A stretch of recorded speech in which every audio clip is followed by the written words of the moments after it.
Assalamualaikum warahmatullahi wabarakatuh. Waalaikumsalam warahmatullahi Waalaikumsalam wabarakatuh. warahmatullahi wabarakatuh. Alhamdulillah rabbil alamin. Wa bihi nasta'inu ala umuri dunya waddin.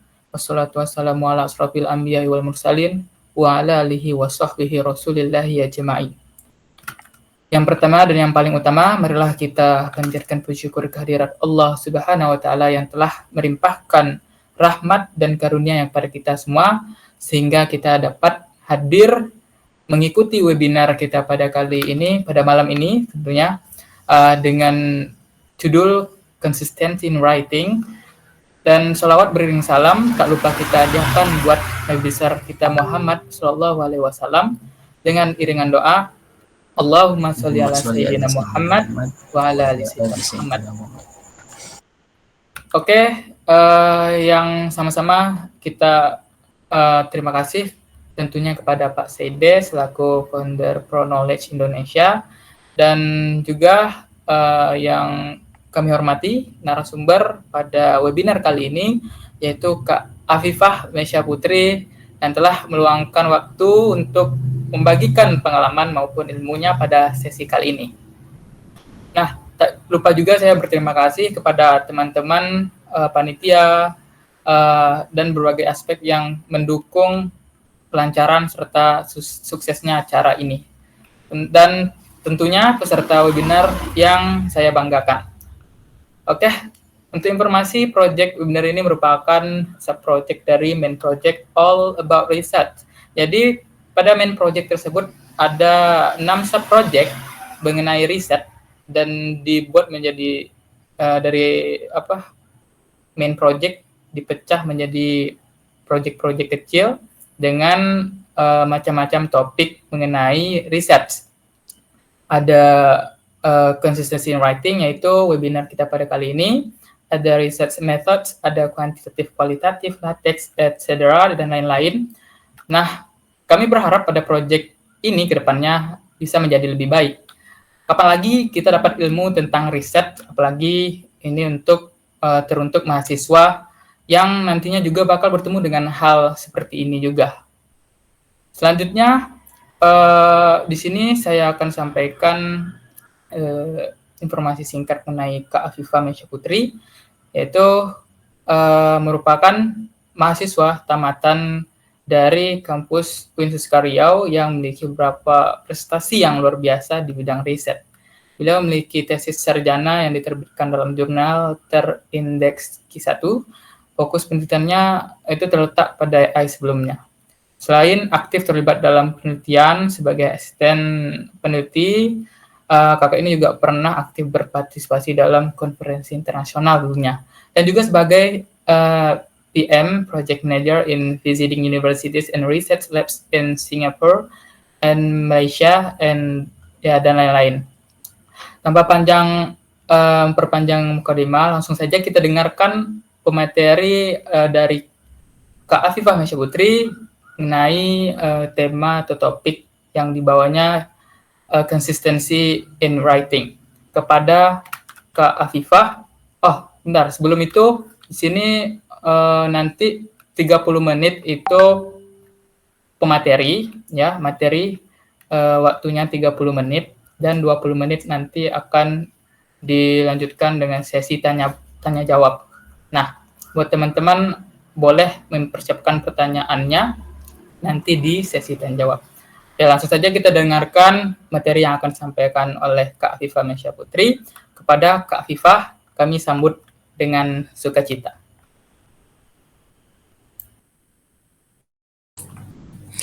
Baik, sebelumnya terima kasih Rido selaku moderator pada webinar kali ini.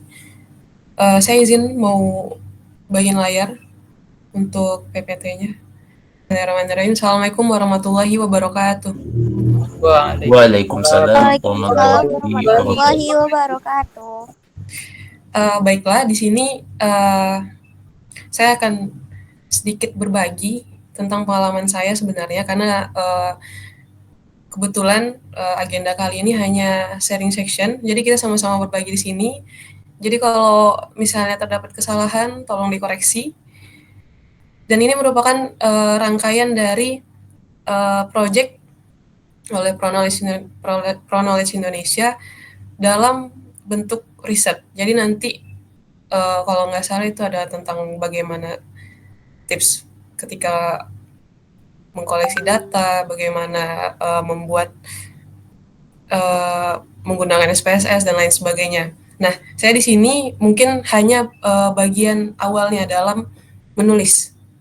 Maka dari itu, yang hari ini akan saya bahas adalah konsistensi in writing. Untuk perkenalan, saya rasa tidak usah panjang lagi karena sebelumnya saya sudah dikenalkan juga oleh moderatornya. Singkatnya, nama saya Afifah Putri. Teman-teman di sini bisa manggil saya dengan sebutan Afifah. Nah, Siapa? Iya. Selanjutnya, karena yang saya bahas pada malam hari ini itu tentang konsistensi dalam menulis. Tentu kita harus tahu dulu apa sih konsisten itu gitu.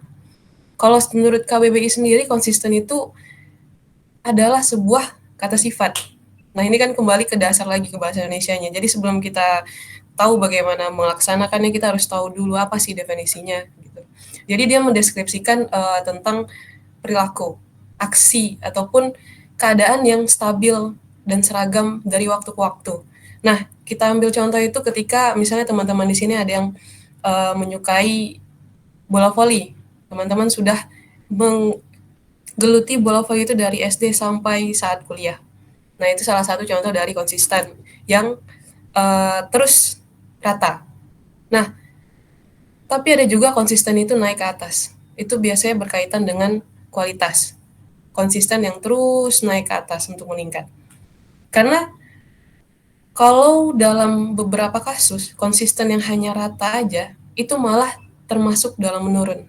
Kenapa bisa saya katakan menurun? Karena ketika kita hanya konsisten di stuck di sana aja, pada bisa dikatakan zona nyaman, di zona nyaman aja, maka orang-orang yang punya tekad untuk naik itu akan terus naik, sehingga kita yang nge-stuck, yang sebenarnya tidak turun kualitasnya, terlihat turun. Makanya konsisten itu bukan berarti berada di itu aja. Ada beberapa kasus di mana konsisten itu adalah konsisten yang naik, bukan yang stagnan. Nah, sekarang udah tahu apa sih itu konsisten gitu.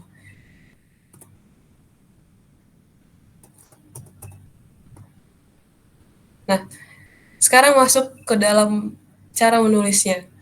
Jadi karena di sini konsistensi yang dibahas itu adalah menulis, berdasarkan pengalaman saya, inilah kunci ketika kita ingin menulis. Selain konsisten, itu harus dibarengi dengan disiplin, motivasi, kreativitas, dan eksekusi. Jadi begini, kalau dalam kasus motivasi, ketika kita sebagai manusia itu diberikan afirmasi positif, semangat buat nulis, ayo kita nulis bareng gini-gini segala macam. Kalau kita nulis, kita akan mendapatkan ini loh, kita akan mendapatkan ini ke depannya. Itu tidak akan berhasil masuk ke hati kita kalau memang kita tidak mau itu. Jadi kita sebenarnya untuk mencari motivasi itu tergantung dari individu masing-masing. Ada yang bahkan ditawarin, kalau kamu berhasil nulis ini dalam waktu 1 bulan saya kasih 1 juta. Tapi masih juga melempeng semangatnya, konsistennya. Karena itu mungkin itu yang bukan kita mau gitu. Kecuali mungkin dalam hal kecil aja dikasih motivasi sedikit atau imbalan sedikit lah. Tapi hal itu yang sangat kita inginkan, biasanya itu kita akan semangat melakukan dalam hal apapun. Nah, menulis juga termasuk. Selain itu, kunci dalam menulis tentu konsisten, disiplin. Jadi lebih kepada bagaimana cara membuat kita itu konsisten dalam melakukan sesuatu. Menurut saya itu berbeda-beda sih. Berbeda-beda cara tiap orang itu untuk bisa tetap konsisten. Dan definisi konsisten juga bisa berubah-ubah. Bahkan, konsisten bukan berarti setiap hari Senin kita harus menulis, dan begitu di setiap Senin itu nulis terus. Konsisten itu bisa aja berubah. Misalnya dalam 1 minggu itu kita menargetkan sekali menulis, dan itu biasanya di hari Senin. Tapi karena kita merasa mungkin terlalu burn out di hari Senin, dirubah menjadi hari Jumat. Itu masih tetap dalam konsisten. Karena di dalam 1 minggu itu, kita masih ada angsuran dalam menulis. Bukan yang benar-benar hilang, yang tidak ada progres sama sekali. Nah, itu konsisten ini juga erat kaitannya dengan disiplin. Disiplin ini lebih kepada ketika kita membuat target. Karena biasanya, apalagi kebanyakan yang saya temui dan bahkan saya juga, itu mengerjakan sesuatu ketika mendekati deadline. Ataupun udah tahu, oh ini harus dikerjakan sebelum tanggal segini loh gitu. Nah itu biasanya rasa bertanggung jawab untuk menulis dan mengantar itu lebih tinggi. Sehingga yang biasanya terbengkalai itu bisa dikerjakan karena kita merasa punya tanggung jawab untuk disiplin dan tepat waktu. Selain itu, kreativitas. Nah, kreativitas itu tidak hanya dalam menulis buku yang bersifat fiksi, misalnya seperti puisi atau cerita pendek, ataupun bahkan teman-teman di sini mau membuat buku. Bahkan di scientific research aja, kreativitas itu juga diperlukan. Sebagai contoh adalah ketika kita membuat misalnya pendahuluan ataupun introduction. Di paragraf pertama kita mau nulis apa sih gitu. Itu kita mau isi apa. Itu bagaimana biar di paragraf pertama itu menarik para pembaca untuk membaca artikel kita. Karena introduction yang saya tahu itu adalah cara bagaimana kita menjual artikel penelitian kita. Selain itu, bagaimana kreativitas kita untuk memadupadankan antara satu paragraf dengan paragraf lain. Karena biasanya di setiap paragraf itu memiliki ide pokok yang berbeda-beda. Bukan biasanya, tapi memang begitu. Ide pokok yang berbeda. Nah, bagaimana seorang penulis itu dapat membuat paragraf yang dengan ide pokok yang berbeda-beda tersebut bisa menjadi satu kesatuan yang padu dan bagus untuk dibaca. Itu salah satu kreativitas. Yang kedua adalah eksekusi. Nah, kebanyakan dari kita itu kebanyakan wacana.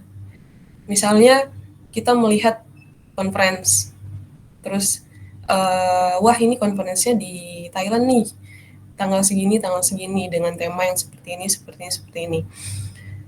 Terus kita berdiskusi, saya mau, kayaknya bagusnya kita membahas tentang ini deh, atau kita buat tentang ini untuk di conference tersebut. Dan itu terlalu banyak diskusinya, terlalu banyak omong-omongnya, terlalu banyak rencana dan wacananya. Tanpa eksekusi itu omong kosong juga, nggak bakal keisi halamannya, nggak bakal ketulis juga. Jadi apa yang teman-teman pikirkan itu lebih baik dituangkan langsung ketika nulis, biar tidak hilang. Nah, di sini ada yang dikatakan dengan writer's block, ataupun ketika kita di keadaan yang geblank. Ini mau nulis apa lagi sih gitu. Udah nge-stuck lah istilahnya ketika kita sedang menulis. Nah, biasanya ini terjadi oleh beberapa faktor. Tapi umumnya itu alasan kenapa terdapat writer's block itu karena terlalu perfeksionis. Sebenarnya perfeksionis itu sifat yang bagus, karena itu cara kita bagaimana mengoptimalkan hasil yang sedang kita kerjakan. Tapi dengan catatan, di saat seperti apa sih kita harus perfeksionis? Di waktu yang bagaimana yang kita gunakan sifat itu. Karena kalau kita menulis, kalau untuk awalan menulis, itu kebanyakan memang ketika mau menulis itu ketika memulai. Biasanya yang saya temui ya, memulainya itu susah sekali. Karena kita terlalu banyak berpikir. Nah, orang yang perfeksionis itu kebanyakan berpikir, kebanyakan mikir. Misalnya dalam membuat paragraf awalan, ini bagusnya kalimat awal gimana ya? Ini tentang apa ya? Kalau misalnya saya bahas yang pertama tentang ini, yang kedua tentang gimana? Biar paragraf ini sangat sempurna gitu. seoptimal itu. Nah, sebenarnya itu niatnya sangat bagus. Tapi ketika kita ingin memulai sesuatu, lebih baik, alangkah baiknya apa yang kita pikirkan dulu itu kita tulis, kita tuang dulu, baru nanti kita telah kembali. Karena biasanya ketika kita kebanyakan berpikir, apa yang kita pikirkan sebelum-sebelumnya yang sebenarnya itu poin-poin penting itu bisa terlupakan, dan bahkan kita nggak jadi nulis, menghasilkan halaman yang kosong karena terlalu banyak pertimbangannya. Seperti itu. Nah, masuk ke dalam tips konsisten dalam menulis. Kalau tipsnya sendiri, mungkin yang teman-teman di sini punya cara masing-masing. Tapi ini berdasarkan apa yang saya lalui. 4 poin inilah yang saya rasakan untuk bisa tetap konsisten menulis. Yang pertama adalah make it more fun. Jadi lebih kepada jangan terlalu dibawa stres. Karena kebanyakan ketika kita punya skripsi, kita punya deadline, kita punya banyak sekali tugas, tapi dituntut juga untuk menulis, itu membuat kita stres. Dan kebanyakan ketika masalah itu datang bertubi-tubi seperti itu, kita lebih fokus kepada masalahnya, bukan memperluas sudut pandang kita, bagaimana kita bisa mengorganisir tugas-tugas yang banyak tersebut. Itu menurut pengalaman saya sih, karena saya juga pernah berada di situ ketika terlalu banyak hal-hal yang harus saya kerjakan, itu lebih, ini saya harus ngerjain yang mana sih gitu. Jadi malah setelah itu saya harus have fun dulu, bermain dulu keluar. Jadi refresh otak saya untuk bisa berpikir lebih luas, tidak fokus kepada duh ini gimana sih, deadline-nya udah dekat, ini nulisnya baru sedikit, progresnya sedikit. Karena sebenarnya hal-hal yang kayak gitu malah memperlambat kita untuk mengerjakan, karena terlalu banyak berpikir sehingga kita stres. Jadi lebih membuat sesuatu itu menyenangkan, bukan hal yang harus dibawa pusing. Karena memang kalau pusing itu wajar, tapi bukan yang berlebihan, karena berlebihan itu apapun itu selalu tidak baik. Selain itu, biasanya salah satu cara saya membuat itu menyenangkan itu adalah ketika saya membayangkan hasilnya. Hasilnya itu seperti rasa berhasil menyelesaikan itu, terkadang itu membuat, bagi saya itu candu. Makanya itu menjadi salah satu alasan kenapa saya terus ayo lakukan ini dengan benar gitu, walaupun ya banyak pusingnya juga. Yang kedua adalah tetapkan target menulis. Ini berkaitan dengan penjelasan yang saya jelaskan sebelumnya. Kita membuat target. Target ini lebih kepada kita akan membuat capaian kita di bulan ini kita harus segini. Tapi bukan berarti itu membebankan kita. Sebenarnya target ini lebih kepada membuat kita tetap berada di jalannya. Kita tetap teratur. Tidak lalai. Jadi kayak kita dari target ini kita juga bisa mengatur kapan kita bisa main, berapa jam kita main,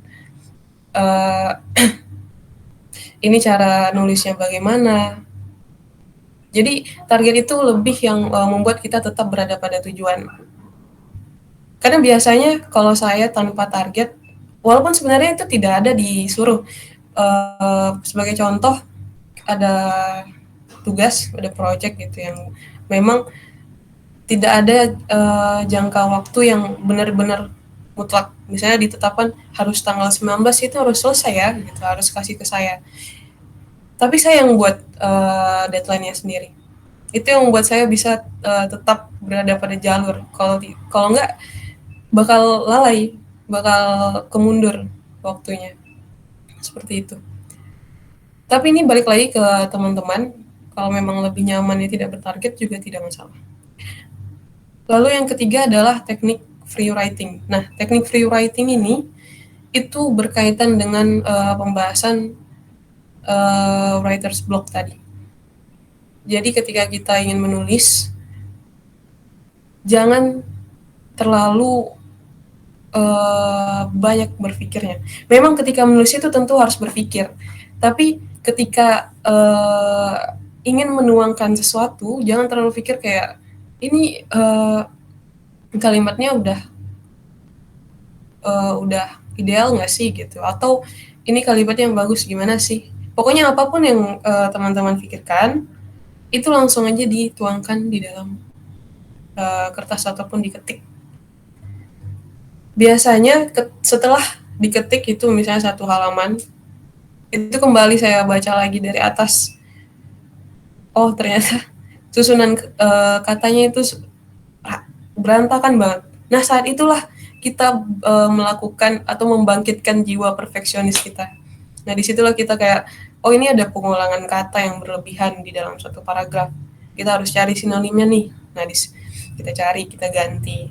Atau misalnya, oh ini antara kalimat pertama sama kalimat kedua itu terlalu jelek penggabungannya.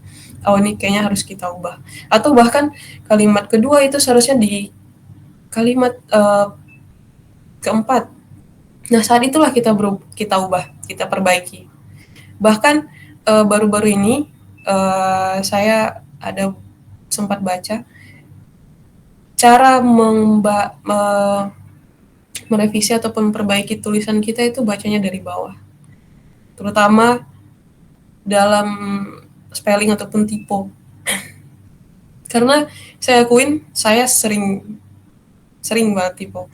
Sebagai contoh ketika melakukan sidang ataupun seminar hasil dan bahkan sempro yang menjadi salah satu revisian yang di note sama salah satu penguji saya adalah typo saya mungkin agak-agak luar biasa. Nah itu bisa tergantung bagaimana nyamannya, karena setiap individu itu saya percaya itu berbeda. Bisa dari teman-teman dari atas ceknya, bisa juga dari bawah, bacanya itu dari bawah sampai ke atas untuk mengecek bagaimana kalimat, bagaimana penulisan, bagaimana konsistenan dalam menulis, ataupun antara paragraf 1, 2, 3, dan 4 itu apakah sudah blend dengan sangat baik yang sesuai dengan logika menulis. Lalu waktu terbaik. Nah ini sangat variasi sebenarnya. Sebenarnya tidak hanya waktu tapi juga tempat. Ataupun bagaimana posisi ternyaman teman-teman itu dalam menulis. Kalau dalam kasus saya mulai menulis itu cuman bisa malam. Jam 10 ke atas. Karena di waktu itu hening, jadi lebih nyaman aja dan lebih fokus. Dan ketika sudah berada di waktu yang terbaik tersebut, biasanya cara kita berpikir, otak kita itu lebih lancar untuk menulis. Ada aja idenya. Tapi ada juga yang merasa lebih nyaman ketika bekerja di kafe dengan headphone-nya sambil dengerin musik. Dan ada juga yang bahkan tidak nyaman untuk mendengarkan musik, karena itu membuat fokusnya itu terbelah ataupun pecah. Jadi saran saya itu lebih kepada temukan bagaimana waktu terbaik teman-teman dalam menulis. Gitu. Karena saya pernah coba menulis siang hari. Itu kacau, saya tidak bisa berpikir. Dan di kafe pun akhir-akhir ini aja yang mulai bisa saat siang hari. Yang terakhir adalah rasa tanggung jawab. Saya pikir ini berlaku untuk semuanya sih. Karena sebagai contoh adalah ketika kita mendapatkan tugas mata kuliah. kalau udah dikasih deadline nih tugas kalian, kalau kalian tidak ngerjakan, nilai kalian saya buat E. Nah, rasa tanggung jawab untuk wah nilai kita nggak boleh sampai serendah itu tuh. Itu membuat kita konsisten. Sebenarnya ini lebih hampir sama dengan membuat target, tetapi ini mempunyai bisa kita bilang hukuman. Ketika kita tidak mengerjakannya, eh, kita mendapatkan hukuman ini nih gitu. Sebenarnya rasa tanggung jawab seperti ini bisa kita bentuk sendiri, tidak harus menunggu orang lain yang mengancam. Kita bisa juga mengancam diri sendiri.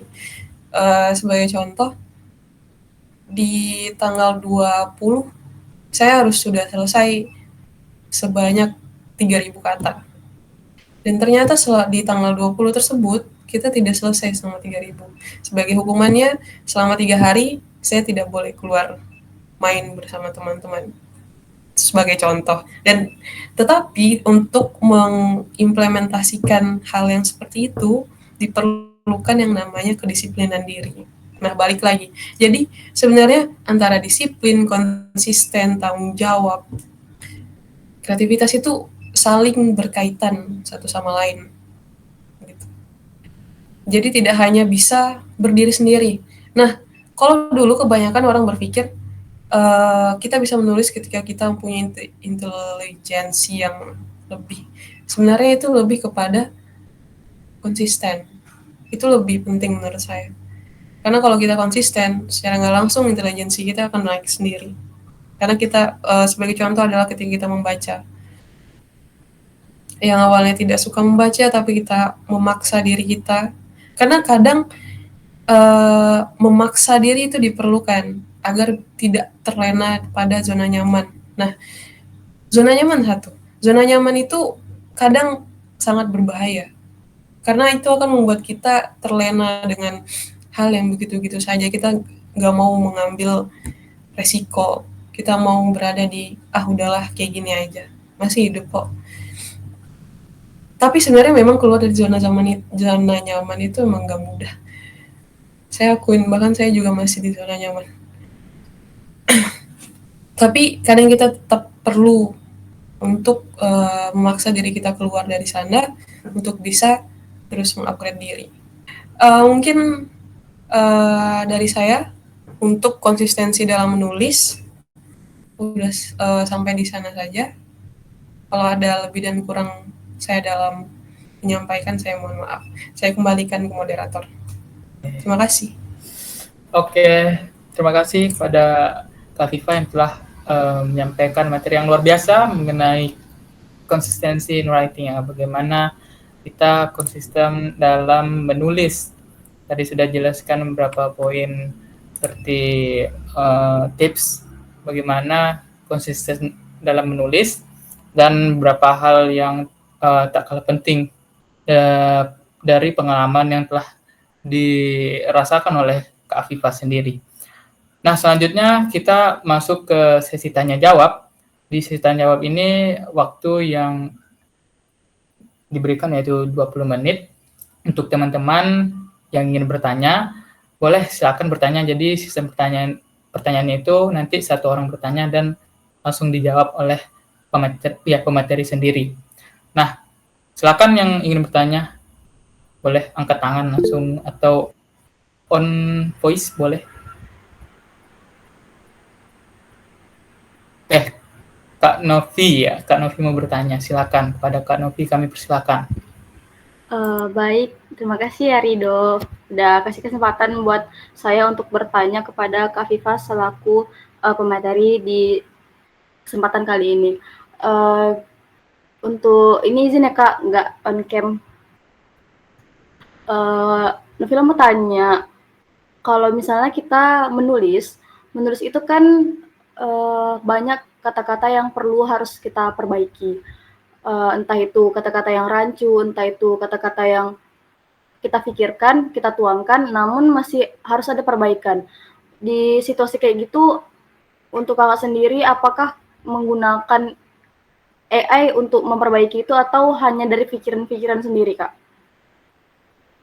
Itu aja sih, Kak, pertanyaannya untuk kakak dari Novila. Kasih, Kak. Sama-sama. Ini kakak langsung jawab, Rido. Iya Kak, langsung aja. Oh iya.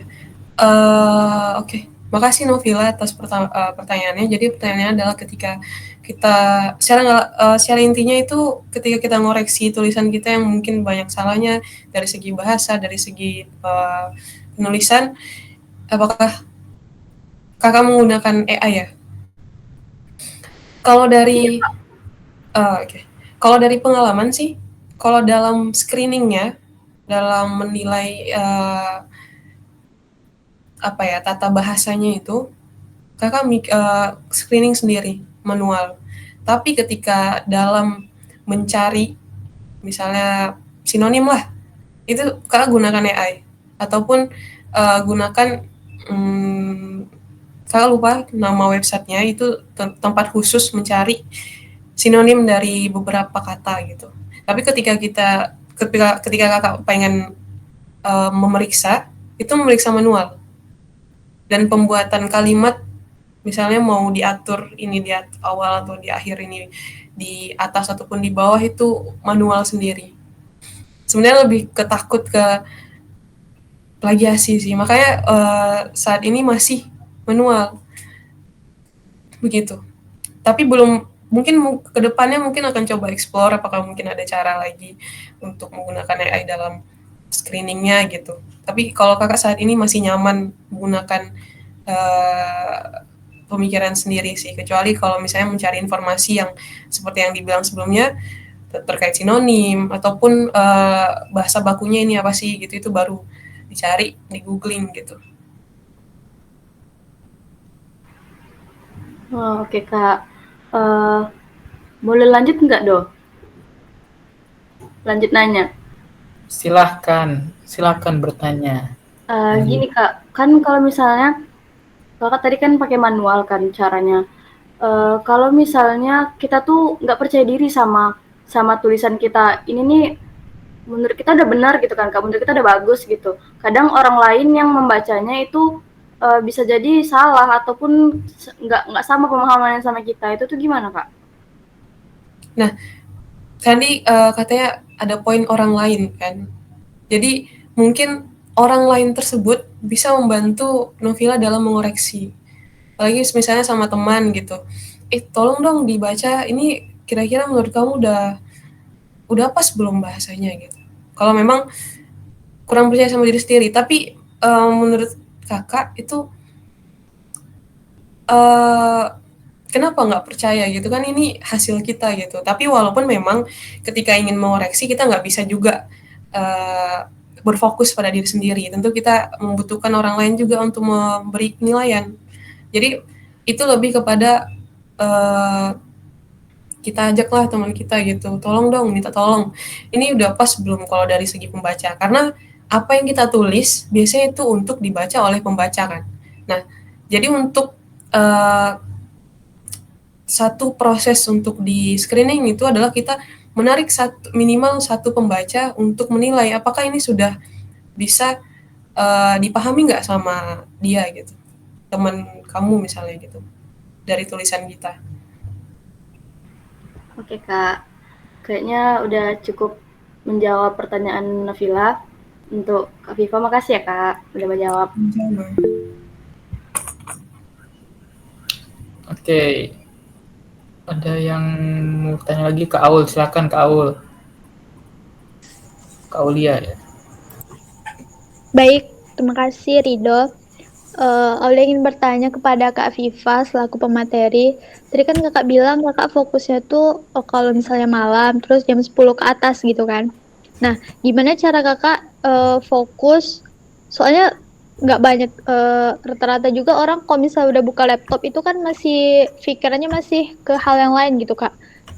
Dan Aulia pun kalau misalnya buka laptop itu butuh beberapa menit baru benar-benar bisa fokus sama yang apa yang mau dikerjain. Nah, kalau kakak sendiri tuh apakah langsung fokus di jam segitu atau memang ada cara tertentu Kak biar kakak langsung fokus? Makasih Kak. Sama-sama. Oke. Makasih Aulia atas pertanyaannya.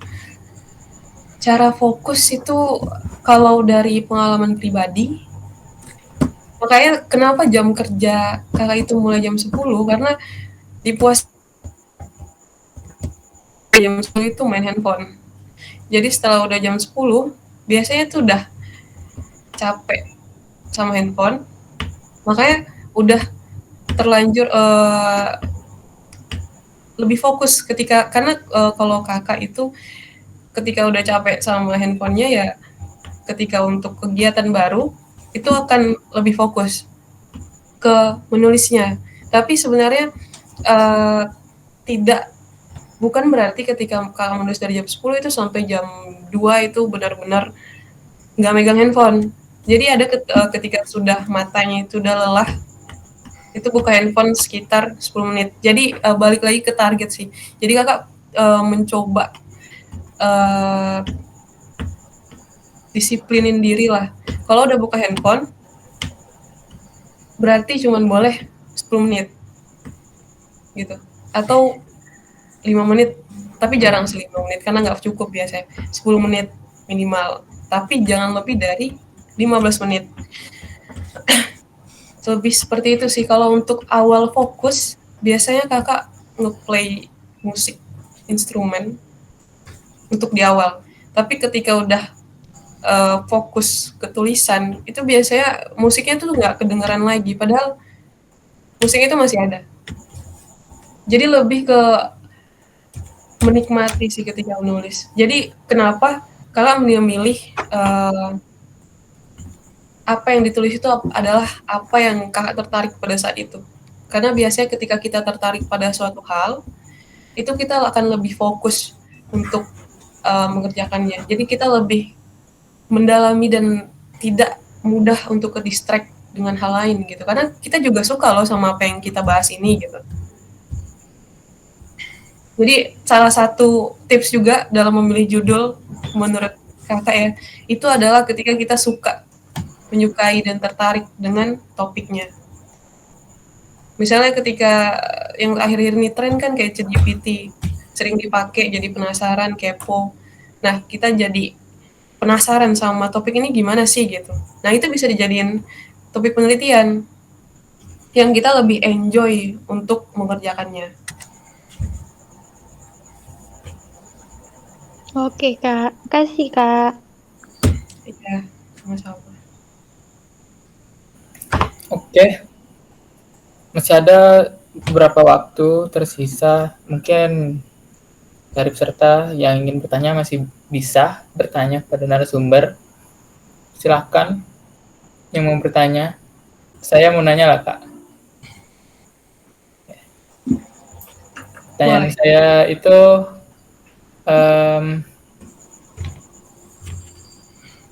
kan tadi ini berbicara tentang konsistensi ya kan. Nah, apakah konsistensi itu lebih penting dibandingkan kualitas pada tahap menulis gitu? Gimana cara menyimbangkan keduanya atau kedua-duanya itu lebih penting? Kalau memang keduanya lebih penting, gimana cara menyeimbangkan keduanya gitu, Kak? Oke, makasih pertanyaannya Rido. Jadi antara konsisten dan kualitas. Sebenarnya ini menurut saya, kalau kita konsisten, kualitas tuh bisa konsisten naik juga. Jadi ketika kayak yang cara kerja yang saya sebutkan sebelumnya, kita konsisten menulis, konsisten yang rata itu adalah ketika konsisten kita mengerjakan ini tiap minggu, progres ini tiap minggu, tapi untuk konsisten yang naik, itu adalah meningkatkan kualitas penulisannya. Jadi selama menulis itu bukan yang asal tulis, karena kan sebelumnya saya bilang juga, ketika kita menulis, apa yang kita pikirkan kita tulis, kembali kita cek dari awal ataupun dari akhir, dari segi penulisannya ini udah benar atau belum gitu. Ini apakah udah belum dengan sangat baik atau belum, ada yang perlu diperbaikin nggak? Nah, dalam proses itu diperlukan konsistensi. Jadi ketika kita ingin meningkatkan kualitas, itu diperlukan konsisten. Jadi kuncinya salah satunya juga konsisten. Dia saling berkaitan, tetapi kalau kita ingin menaikkan kualitas tanpa konsistensi, itu juga nggak bisa gitu. Oke, Kak. Terima kasih atas jawaban yang tadi diberikan. Nah, buat teman-teman yang ingin bertanya, silakan bertanya. Dirasa.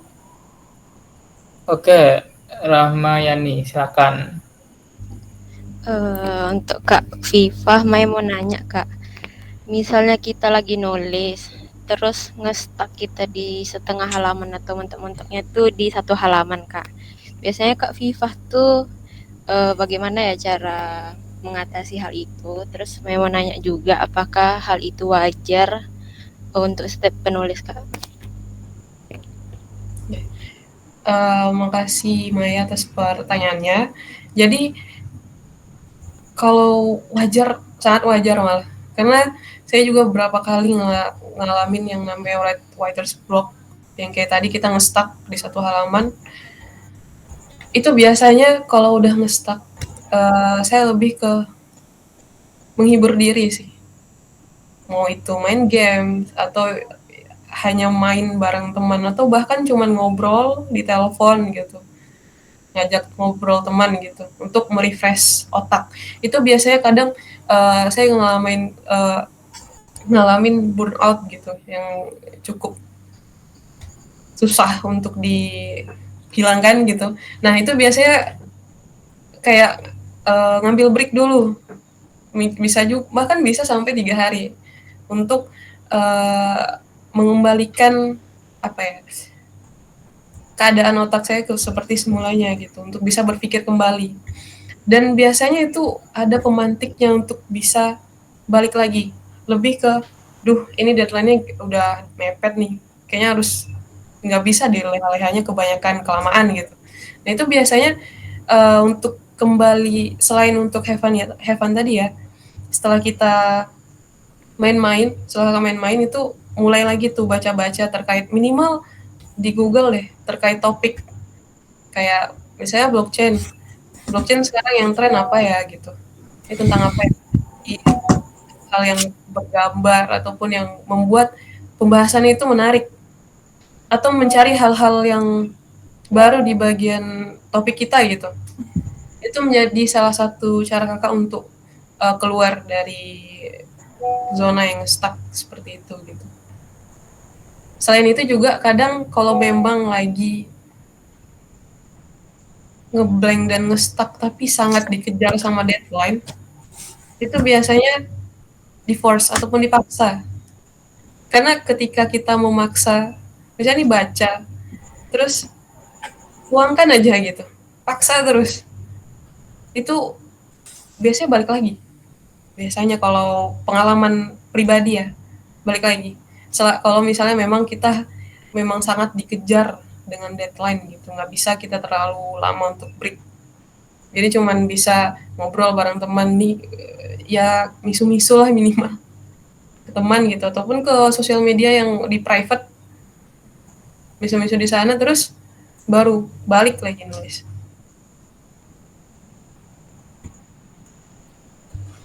Oke Kak, makasih ya Kak. Sama-sama. Oke, kira-kira teman-teman yang lain peserta ada yang ingin bertanya, ini bisa 1 atau 2 pertanyaan lagi, masih bisa.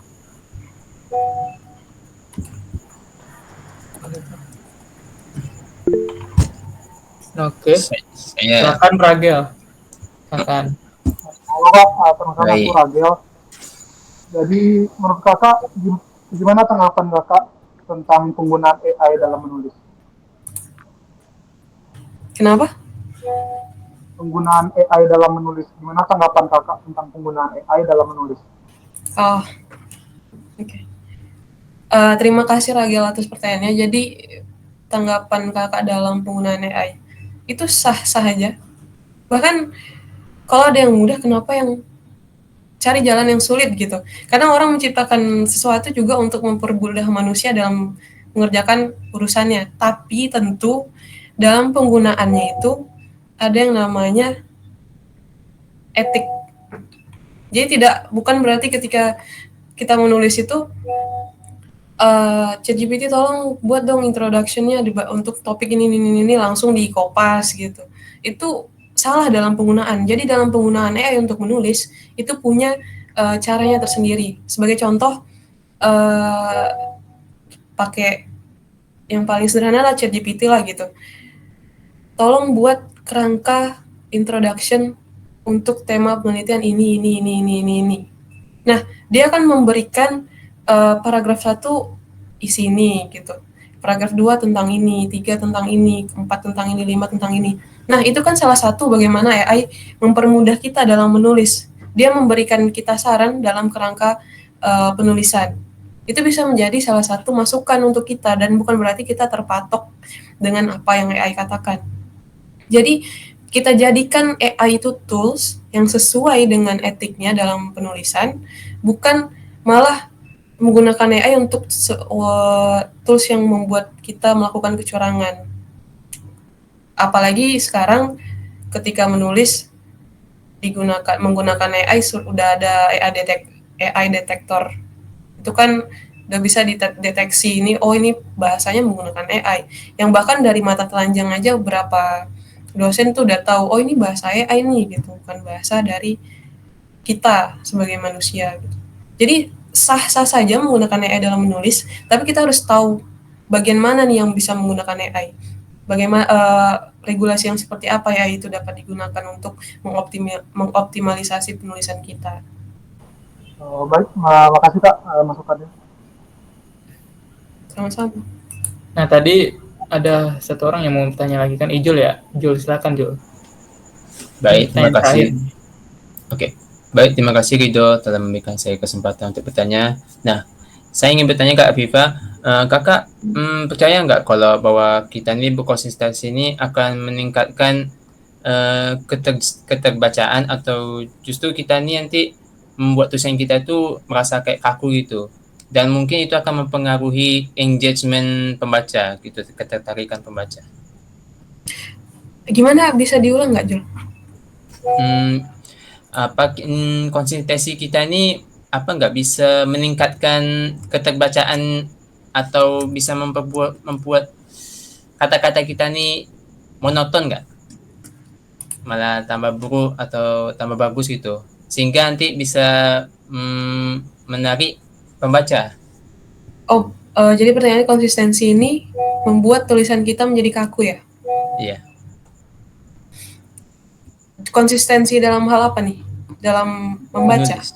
Iya. Menulis itu nanti kita berpikir pembaca nanti ini tertarik nggak dengan tulisan kita gitu. Ada nggak Kakak berpikir seperti itu?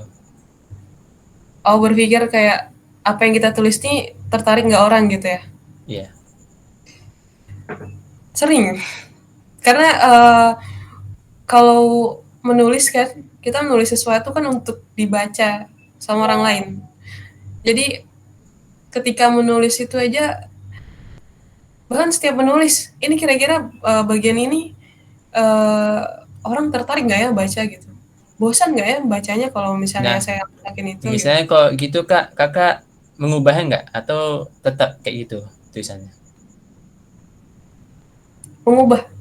Lebih ke, jadi kan ketika kita nah itu di bagian part ngoreksi. Jadi ketika kakak ngoreksi, kalau kakak rasa ini partnya boring nih, nggak perlu seharusnya nih bagian ini nggak perlu ada gitu, terlalu banyak basa-basinya. Sebagai contoh di introduction terlalu banyak menurut undang-undang ini terkait ini ataupun definisi masjid adalah bla bla bla bla bla.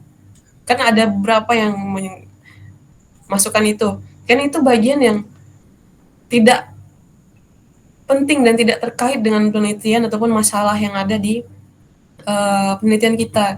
Hal-hal yang kayak gitu biasanya kakak hapus, kakak ubah jadi kalimat yang lebih relevan ataupun relate dengan masalah penelitian yang diangkat. Jadi orang makin ke bawah itu makin tertarik. Ini masalahnya apa sih? Ini ngapain sih si masjidnya gitu? Ini AI-nya ngapain gitu? Tapi misalnya kok kadang-kadang suatu pembaca merasa kalau kata-kata sebelum itu penting, dan satu lagi ada yang mengatakan bahwa kata-kata itu nggak penting. Nah, kalau gitu gimana? Kalau itu sih, kalau kakak lebih ke pendapat general. Kakak sendiri. General. Jadi ada penelitian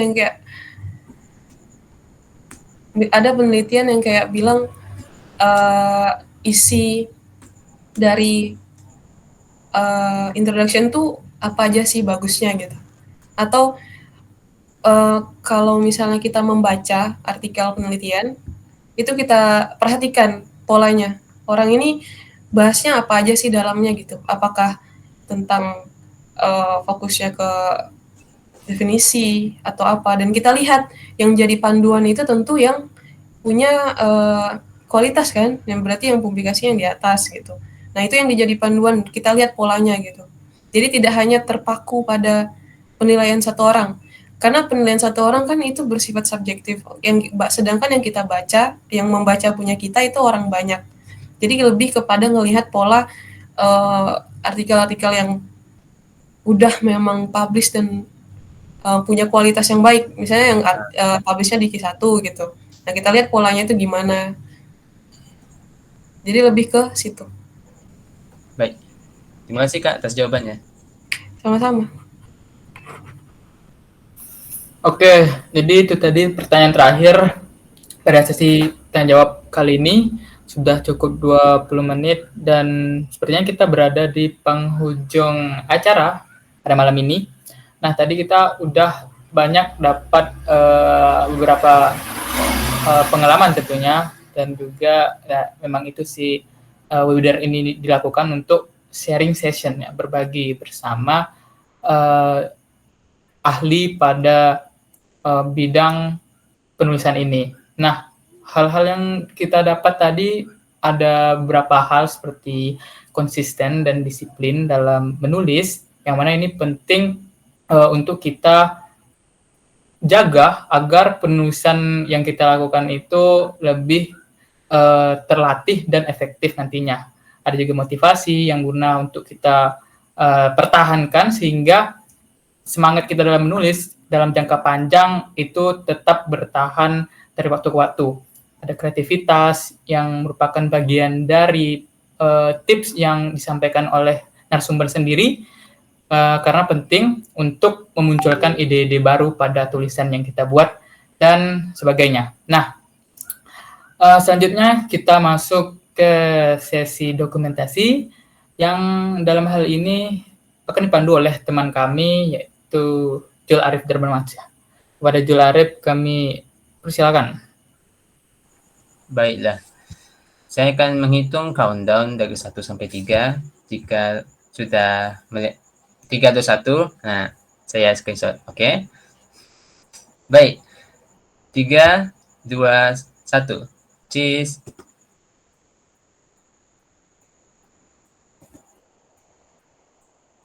Nah, baik. Sekali lagi atau ada lagi? Satu lagi. Oke. 1, 2, 3.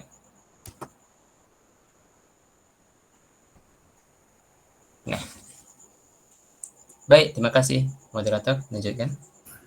Siap, terima kasih ucapkan kepada Jul Arif Darmansyah. Untuk sesi webinar kita kali ini mungkin cukup sampai di sini. Terima kasih kepada pihak-pihak yang ikut mendukung dan meramaikan sesi webinar kita kali ini. Terima kasih juga kepada narasumber kita yang luar biasa telah berbagi bersama kita. Iya, absen ya. Tolong absen kawan. Ini sebelum ditutup nih, absen kita tolong kirim di chat ya. Nah, untuk teman-teman semua yang ingin menantikan kelanjutan dari project All About Research ini, bakalan ada sub-sub project lainnya nanti melanjutkan dari sesi webinar kita kali ini. Kan yang sekarang nih konsisten dalam menulis ya. Nanti ada lagi yang berhubungan dengan riset ini, yang tentunya sebenarnya ya mungkin saya spoiler juga ya. Ya pokoknya narasumber pilihan dari kami akan menyampaikan topik-topik seputar riset, entah itu dari metode kuantitatif, kualitatif, latex dan sebagainya. Jadi buat teman-teman mungkin boleh ikut lagi nantinya melanjutkan sesi webinar dari all about research ini ya. Mungkin webidarnya kita tutup. Lebih dan kurang, saya mohon maaf sebagai narasumber. Saya pamit undur diri. Wabillahi taufiq wal hidayah. Wassalamualaikum warahmatullahi wabarakatuh.